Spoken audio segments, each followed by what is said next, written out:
RTE प्रवेशासाठी प्रतीक्षा यादी टप्पा 2 प्रवेश फेरी सुरू। कागदपत्र पडताळणीसाठी शिक्षणाधिकारी यांचे पालकांना आवाहन।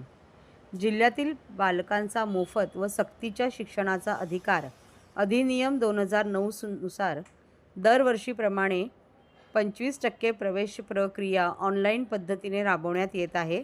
मंगळवार दिनांक 8 एप्रिल 2025 रोजी प्रतीक्षा यादी टप्पा क्रमांक 2 मधील 955 विद्यार्थ्यांचे प्रवेश प्रक्रिया सुरू करण्यात आली आहे।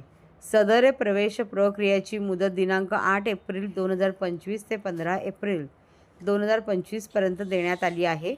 यादीतील विद्यार्थ्यांच्या पालकांना SMS पाठवण्यात येत आहे। प्रतीक्षा यादीतील बालकांचे पालकांना शाळेच्या रिक्त जागेनुसार SMS पाठवण्यात येणार असल्याची माहिती शिक्षण विभागाने दिली आहे। पालकांनी केवळ SMSवर अवलंबून न राहता RTE पोर्टलवरील अर्जाची स्थिती या टॅबवर आपल्या बालकांचा अर्ज क्रमांक टाकून अर्जाची स्थिती पाहावी, तसेच वेळोवेळी दिलेल्या सूचनांचे अवलोकन करावे।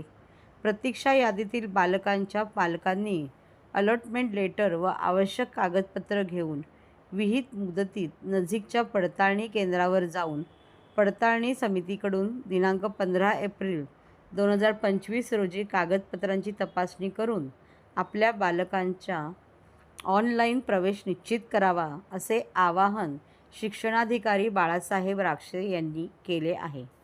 ठाणे जिल्ह्यातील सर्व पंचायत समिती व महानगरपालिका अंतर्गत एकूण 627 पात्र शाळा असून एकूण 11,320 रिक्त जागा उपलब्ध होते व आतापर्यंत 7,945 प्रवेश झाले आहेत। प्रतीक्षा यादी टप्पा क्रमांक 2 मधील 955 विद्यार्थ्यांचे प्रवेश प्रक्रिया सुरू करण्यात आली आहे।